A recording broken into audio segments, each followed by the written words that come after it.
So now that we've discussed the derivative function, talked about some differentiation rules, become pretty efficient in taking derivatives, it's time to change our perspective a little bit and explore the idea as the derivative as a rate of change. Okay, so this, like I said, this is really nothing more than just changing perspectives on what the derivative is, and specifically looking at the derivative in several different applications to get kind of a real feel for what the derivative is telling us. So the idea here is pretty simple. We have y as a function of x, typical setup, but we want to think about y as the dependent variable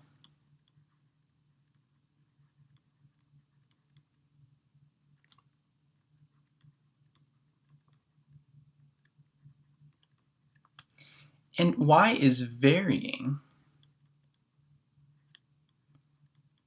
with the independent variable x.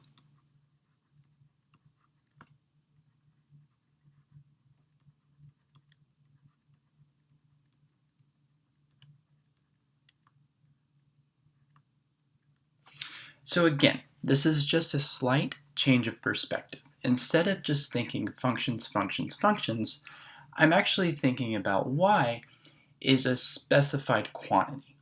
And it's given by this dependent variable, and the dependent variable depends on some other quantity, the independent variable x. So y could be the position of a particle, depending on time. Y could be the cost as a function of the dependent variable that's the price. Something like that. So we're going to look at several examples, but let's reinterpret the derivative as the rate of change. So the rate of change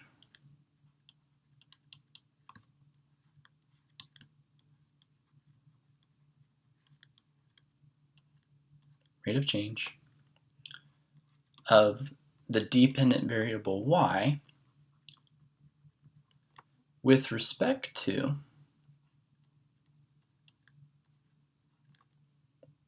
the independent variable x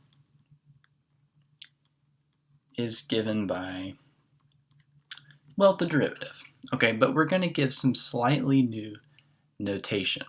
We're going to write dy dx to mean the rate of change of y with respect to the independent variable x.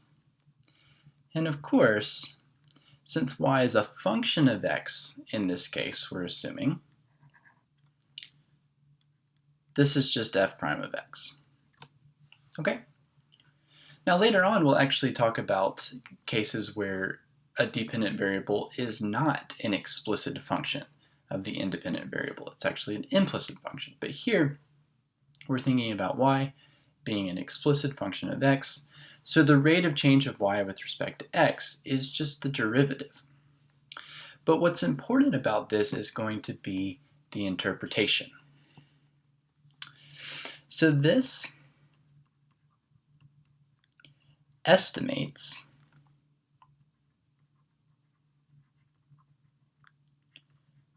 the change in y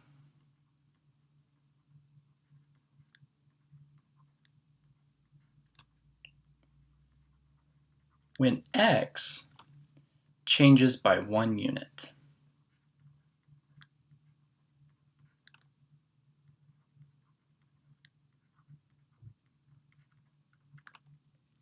So here's the key right here.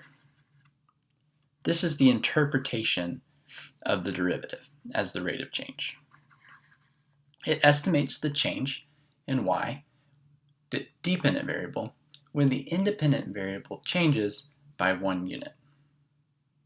So my velocity, what it does, if I'm traveling in miles per hour, my velocity, 50 miles per hour, is saying that in 1 hour, my position should change by approximately 50 miles.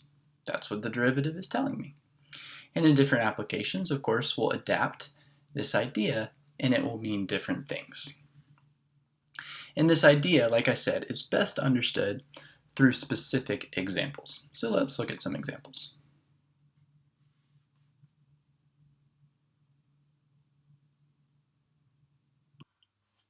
Okay, so this is a classic example of calculus and rates of change. And that's the position of a ball being thrown, or a kinematic problem. So a ball is thrown vertically upward with some initial velocity, 80 feet per second, and after which its height h after t seconds is given by this function. So the dependent variable is h,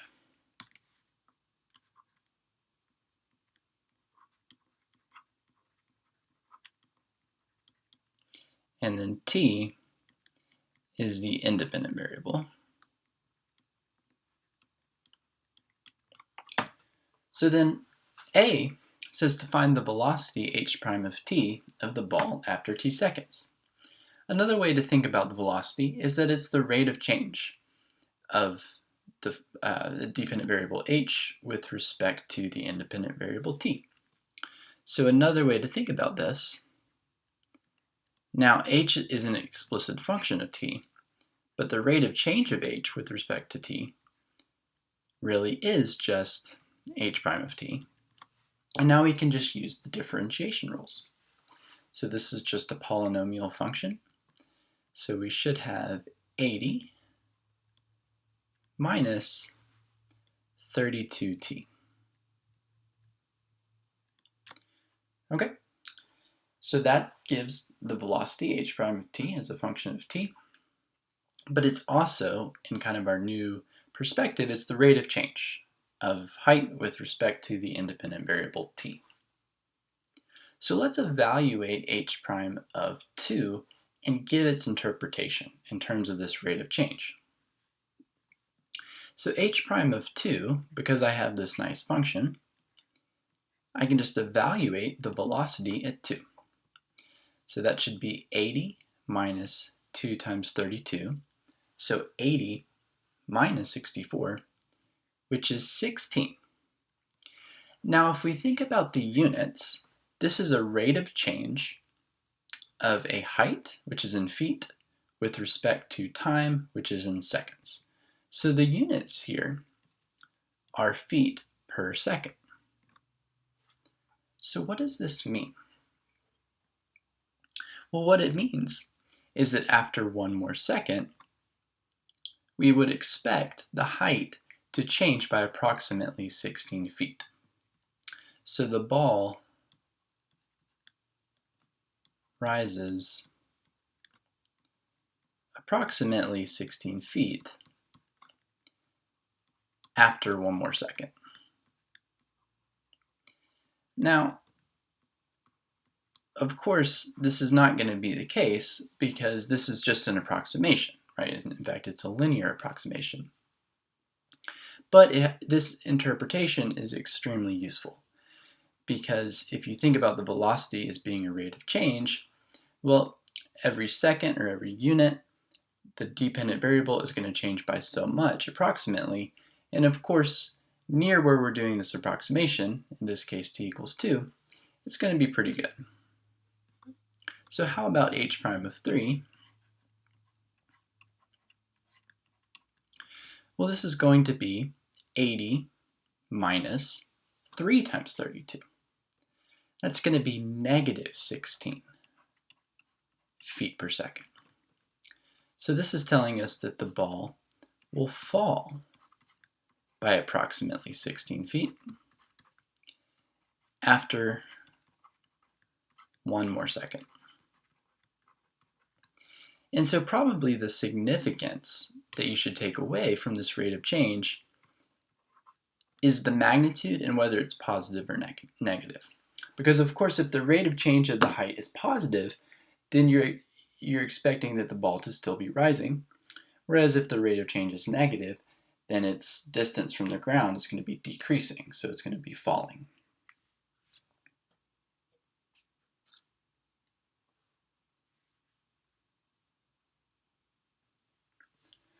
Okay, so let's use the rate of change to try to solve a really practical problem about this ball being thrown up in the air. So let's ask the question, what is the maximum height reached by the ball? And so the key observation is here, that the ball reaches its maximum height So the max height is reached. When what? Well, it's when the rate of change of the height with respect to time equals 0. So why do I know that's the case? Well, the reason the max height is reached when dHdt is equal to 0 is because at that point, the ball is no longer increasing its height. So remember that when dHdt was positive, we had an approximate change after another second that was positive. So we were expecting the ball to increase by a certain amount. But then when dHdt is negative, we're expecting the height of the ball to decrease by a certain amount. So the point where we expect there to be no change has to be the maximum height. And so that's the significance, if you recall, of the horizontal tangent of a function. So in other words, we're looking for the point where this position function or this height function has a horizontal tangent. The derivative is equal to 0. Okay, so when is that? Well, let's just set dH/dt equal to 0. So dH/dt was equal to 80 minus 32t.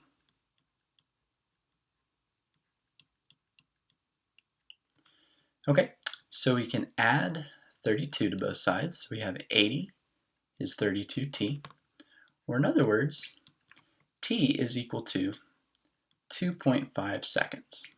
80 divided by 32 is 2.5. So the ball reaches its maximum height after 2.5 seconds. But what is the maximum height? Well, that's not so bad. We just want to evaluate the height function at this time that gives the maximum height. So h of 2.5, that's going to be 80 times 2.5 minus 16 times 2.5 squared. Well, that's 100 feet if you plug in 2.5. And so the ball reaches a maximum height of 100 feet.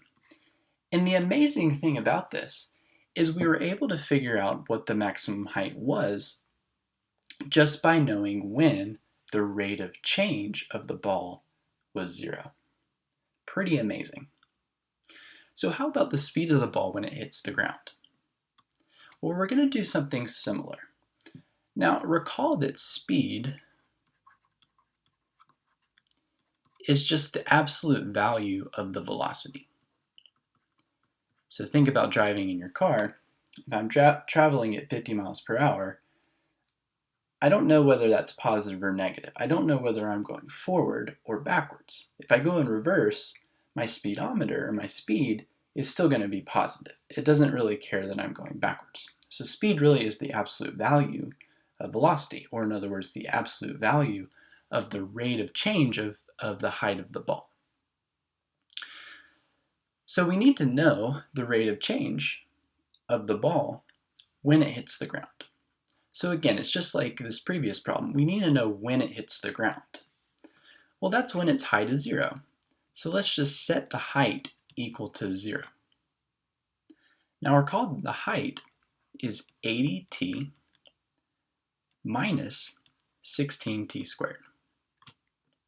So if we set that equal to 0, this is a quadratic equation. So let's factor and use the zero product property.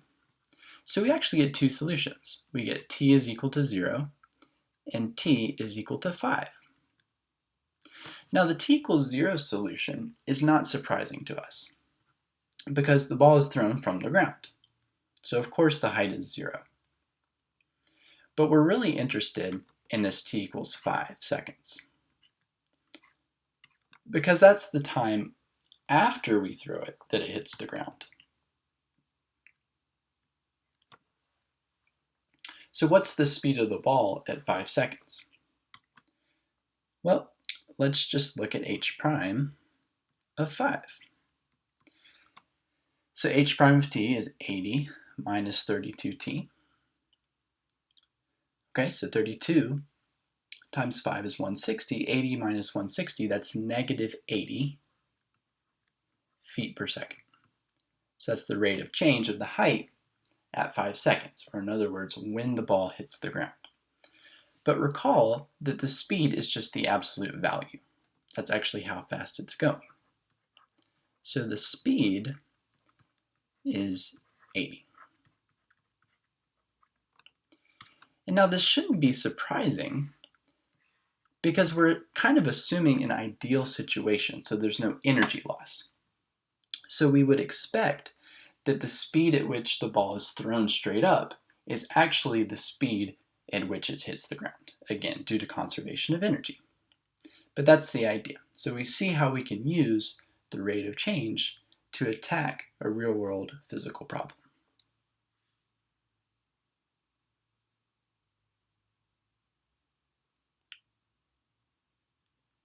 So just for your interest, here's a plot of the position of the ball that we throw up in the air as a function of time.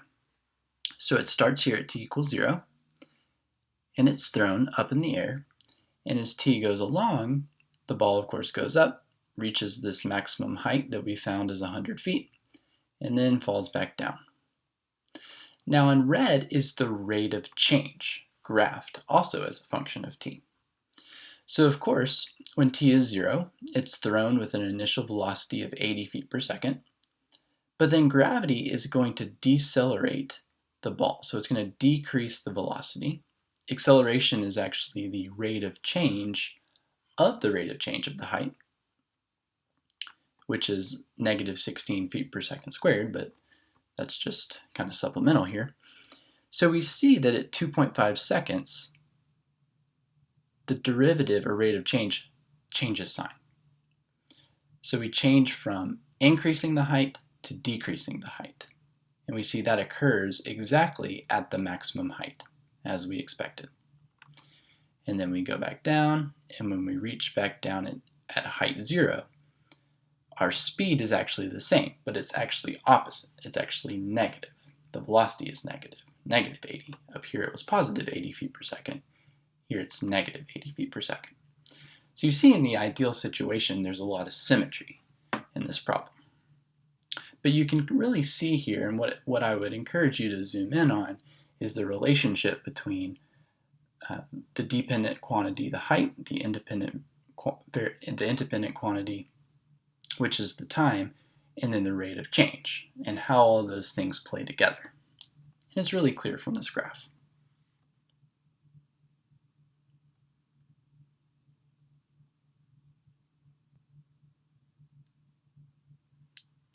Okay, so here's an example that's going to illustrate that when we say rate of change, we don't always mean time. Now, a lot of times in physical applications, when we say rate of change, we really mean the rate of change of a physical quantity with respect to time. But here, we see that the derivative in the rate of change idea kind of expands beyond just the physical time rate of change. So a company makes computer chips from square wafers of silicon. And okay, you want to keep the side length of a wafer very close to 15 millimeters. And the company wants to know how the area of the wafer changes with small changes in the side length x. So the dependent variable is the area.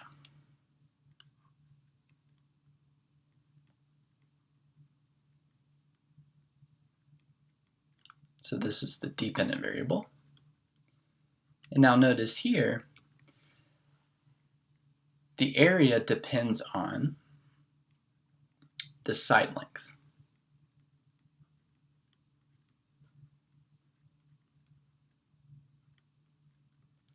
And this is the independent variable. So when we say the rate of change of the area, here we actually mean with respect to small changes in the side length. Okay, so let's just do what it says. Let's find a prime of 15.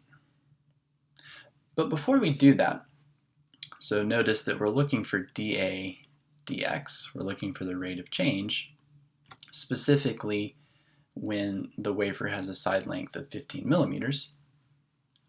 But let's explicitly find what the area is as a function of the independent variable x. So this isn't so hard. It's a square wafer. So the area of a square is the square of the side length. And so the rate of change of the area with respect to side length is 2x, the derivative of x squared. And now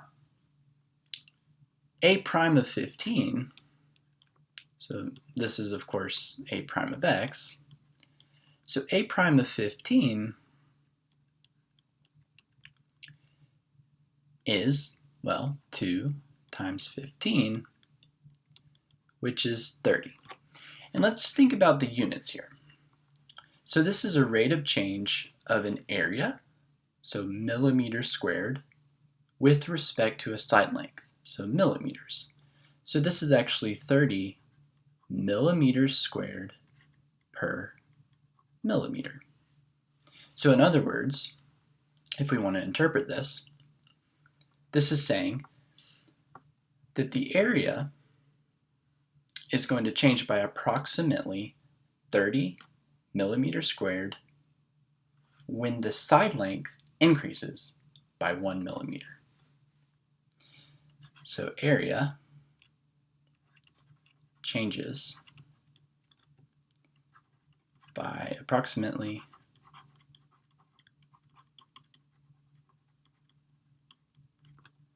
30 millimeters squared when x, so when the side length, changes by 1 millimeter. Okay, so really cool. So what does this tell us about a of 16?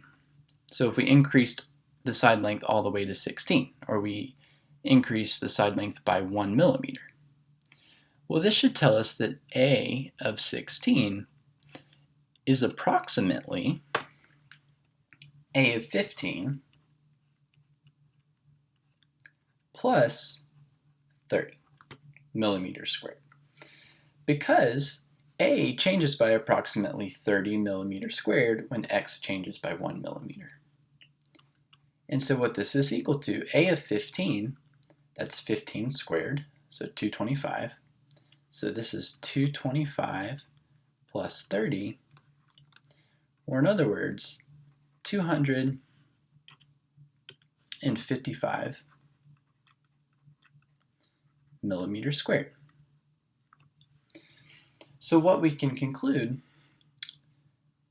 is that a of x is going to be about 255 millimeters squared when the side length changes by about 1 millimeter. Now in reality, what is a of 16? Now this is a really simple example, so we can just evaluate a of 16. That's 16 squared, which is 256 millimeters squared. So we see that just by doing this approximation, by saying, okay, if I increase the side length by 1, well, I'm going to add about 30 millimeters squared of area, and that gives me 255. Well, that's really close to the actual area of 256. And now in this simple example, you may say, what's the point of doing this? What's the point of approximating a small change? Well, in reality, in applications, you may not have this nice of a setup. You may not have a as an explicit function of x. You may just know how a is changing.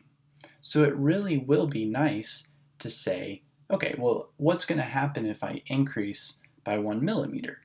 Well, it's changing by approximately 30 millimeters squared per millimeter, so that just gets added on to where I am now if I'm making wafers that are 15 millimeters in side length. So the idea is really powerful, to use the derivative to approximate changes in the function.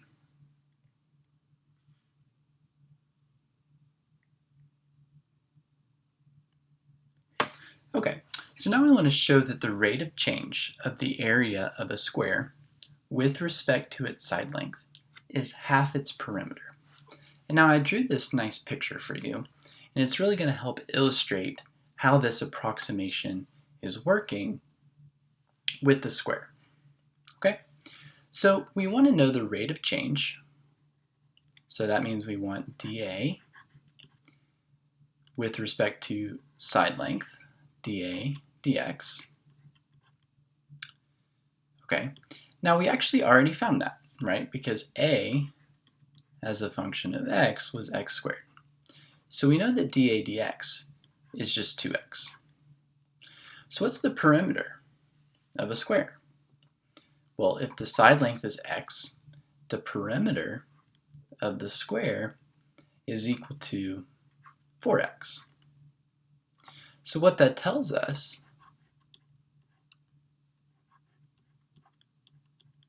is that the rate of change of the area with respect to side length really is just the perimeter divided by 2. So this is really cool. So this is saying that approximately the area, how much it's going to change when we increase the side length by 1 unit, is just going to be half of the perimeter. So kind of take a minute to soak that in. So as you increase the side length by 1 unit, whatever the perimeter was, that's about how much area you're going to increase. And somehow that makes sense, right? Because the perimeter is sort of bounding the square and telling you how much kind of area you should expect to increase. And so let's break this down a little bit more. So this is, of course, a square. This square in here represents a of x. And then the large square represents a of x plus 1. Right? So a of x plus 1, well, it consists of 4 pieces. Of course, it's equal to x plus 1 squared. So this is just x squared plus x plus x plus 1. Okay? But look at this. Here's x squared. Here's x. Here's another x. And then here's this 1. So we really see these 4 pieces geometrically of how the area is increasing when we increase the side length by 1 unit. Okay, so what does this mean? Well, dA dx is approximating how much the area is changing when the side length increases by 1 unit. So in other words, it's approximating this quantity, a of x plus 1 minus a of x. Okay, but a of x is just x squared. So a of x plus 1 minus a of x should just be x plus 1, or 2x plus 1. Or in other words, the perimeter divided by 2 plus 1. Okay, but look at the approximation. The approximation is that the area changes by half the perimeter, but the actual change is that the area changes by the perimeter over 2 plus 1 unit. But think about the example we just did in part A. We were off by exactly 1 unit. We got the approximation of the change was 255, and the actual change was 256 when we increased to 16. But this is telling us why. So in this example of the square, it's always going to be the case that the approximation is 1 off from the actual change. So it's a really good approximation. And even though this is a very simple example, it's important to keep in mind because later on when we look at a little bit more intricate examples with rates of change and approximation to change, also called linear approximations, this idea is going to come up again. The idea that a small change in x is going to approximate a small change in the dependent variable, in this case, the area.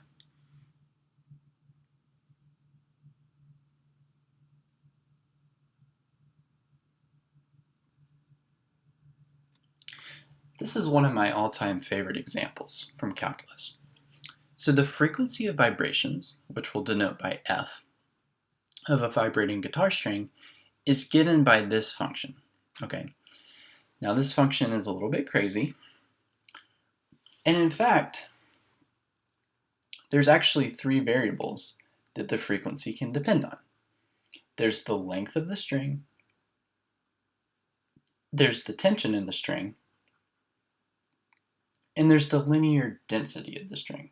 So we can think about the linear density really as being the thickness of the string. If all the strings are made of the same material, of course that's an assumption, then the linear density really is just going to depend on the thickness. But now an important note, even if you're not musically inclined, it's just a simple fact, the higher the frequency, the higher the pitch of the note the string produces. Okay, so we want to explore different ways that we can actually make the pitch higher or lower, okay? And if you are musically inclined, I hope this is consistent with what you would expect. So here we go. Find the rate of change of the frequency with respect to the length L. So this is important. We're treating the tension and the density as constant. And we're just going to be changing the length L. So the frequency is going to be the dependent variable. And then the length of the string is going to be the independent variable. And what we want to know is what is the rate of change of the frequency with respect to the length. So what happens if I increase the length of the string by 1 unit? Maybe that's like moving down a fret on the fretboard of the guitar. So you're just moving where you're placing your finger, you're making the string shorter or longer, and we want to see what is going to happen to the pitch. Now if you play guitar, you already know what's going to happen, and if you don't, well, maybe you'll learn something here. So what is the rate of change with respect to L? Well, we just want to take the derivative of this function. So we're treating t in rho as constant. So what is the rate of change? Well, we're really just taking the derivative. So in this case, I'm going to write this as 1/2 square root of t over rho, this is all constant, times 1 over L.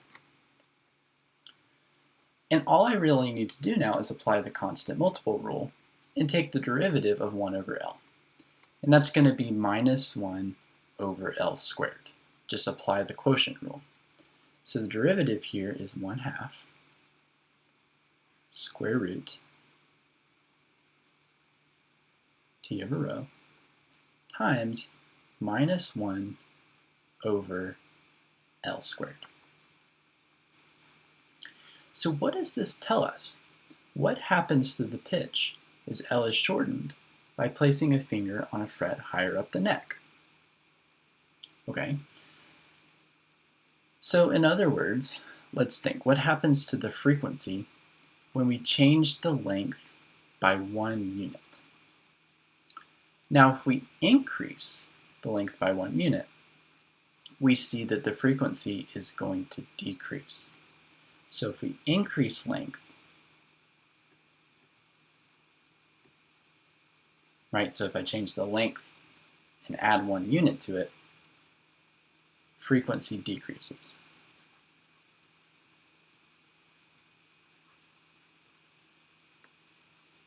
Because of this negative sign. That's the key right here. All of this is positive. This is positive. So the rate of change is negative. It's kind of like when the ball was falling from the sky. The height was decreasing as time moved on. Here, as I increase the length of the string, the frequency is decreasing. So the question asks, what happens to the pitch as L is shortened? Well, if I decrease the length,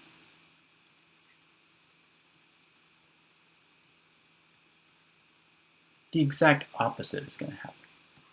The frequency, or in other words, the pitch, is going to increase. So there's the answer to our question. Frequency will increase if we place a finger on a fret higher up the neck.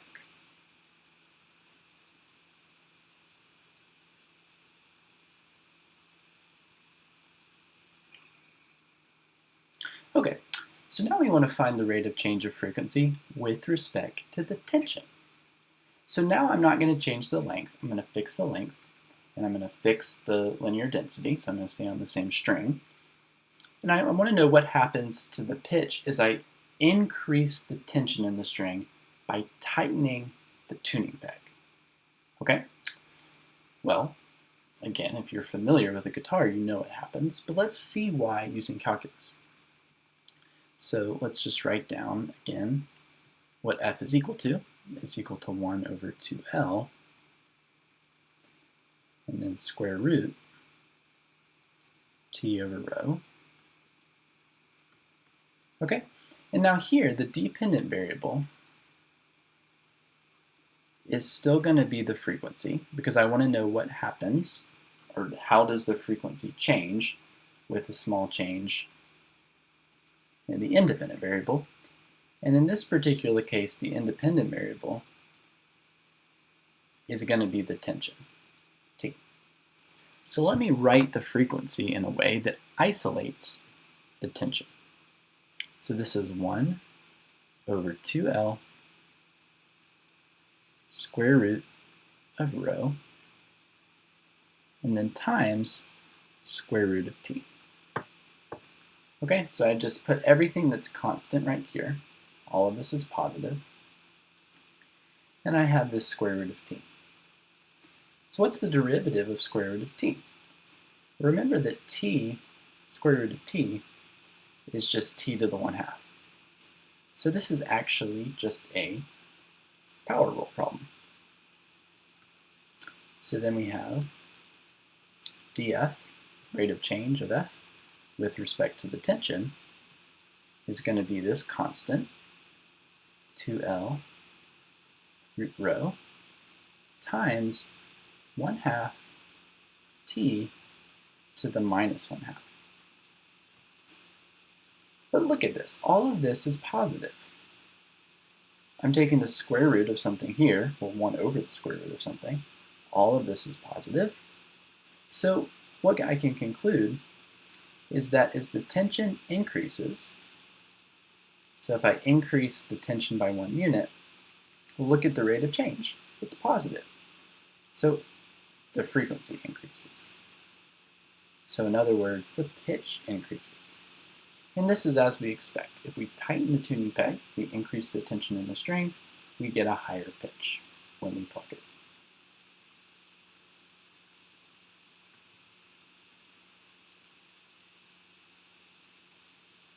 Frequency is 1 over 2L times the square root of T over rho.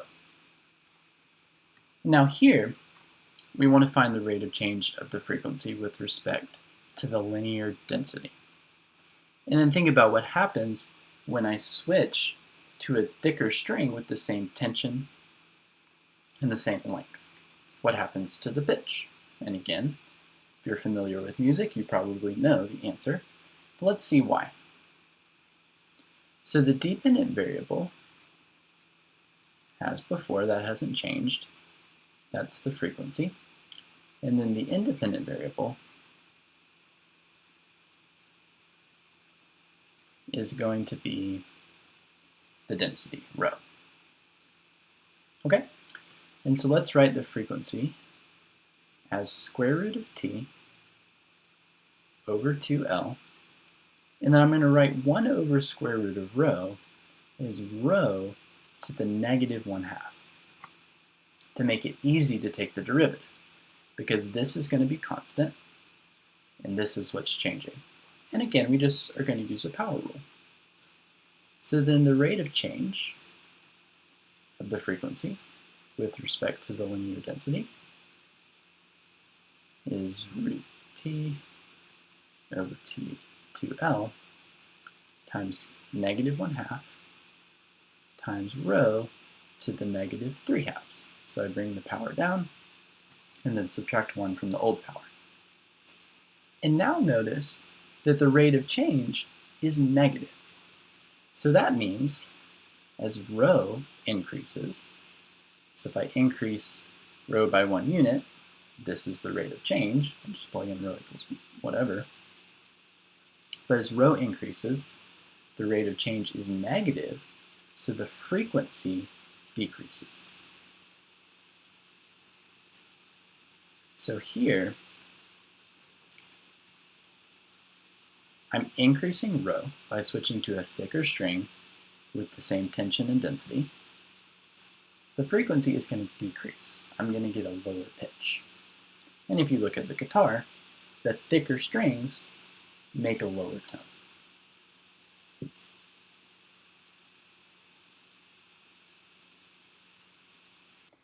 All right, so we'll end our discussion on rates of change with an application from economics.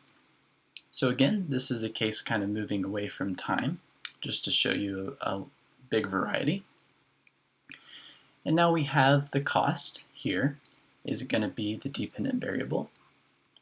So we have the dependent variable, which is C, and it depends on the independent variable, or it varies with the independent variable, X. Now X is the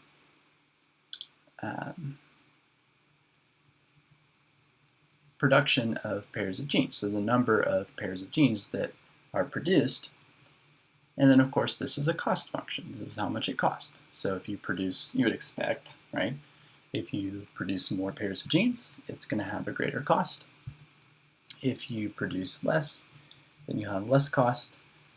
This equation is kind of cool. So if you know a little bit about economics, you probably know what all of these terms really represent. Notice that this 2000 really doesn't have an X in it, so it's sort of an overhead cost. So it doesn't actually depend on how many pairs of genes you produce, which is interesting. 3 times X, okay, so that's like a cost per gene. So that's a flat cost per gene, per pair of genes, and etc. You can just keep going. Okay, but this is a calculus class, so let's focus on actually the calculus. And let's find the rate of change of the cost with respect to the genes produced. And now this has a name in economics. It's called the marginal cost. But I promise that the marginal cost really is just the rate of change, dc dx. Okay, and since c is an explicit function of x, it's just c prime of x.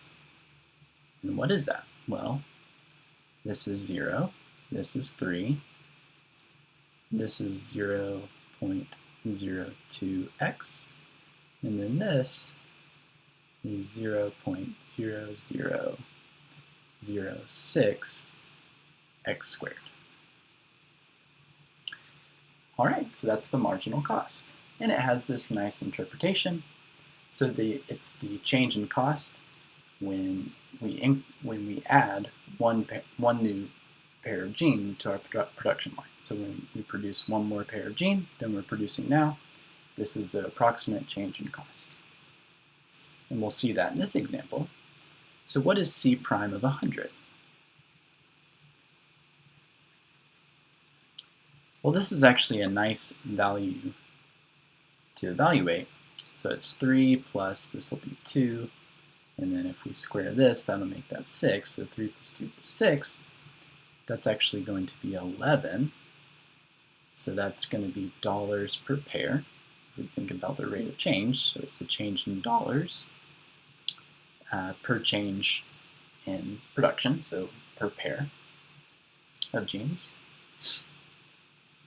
So what does this mean? Well, it means that it will cost approximately $11 to manufacture one more pair of genes when we're producing 100 pairs of genes. So it predicts, so to produce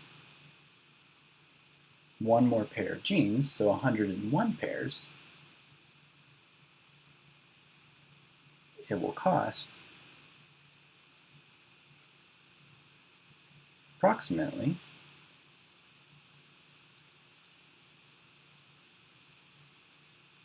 how much? $11.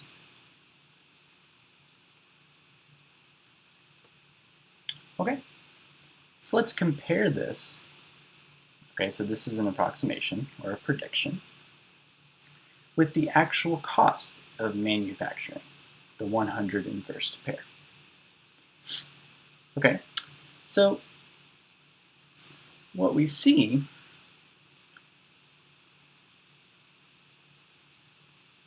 is that C of 101 minus C of 100, so this is the change in cost from producing 100 up to 101, is $0.07.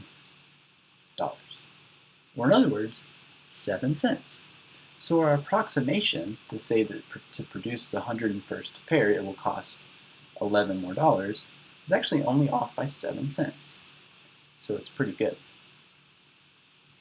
But again, it brings up the question, why do we really care about using the derivative to give an approximation? Well, remember here, the advantage we have is we have the cost as an explicit function of production. Now, that may not always be the case. In reality, you may not know that. But you may be able to determine C of 100 and the marginal cost, just based on maybe some market data that you have. And so you can actually use that data to approximate the change when you don't know exactly what the change is. And a lot of times it'll be a pretty good approximation, as we've seen here.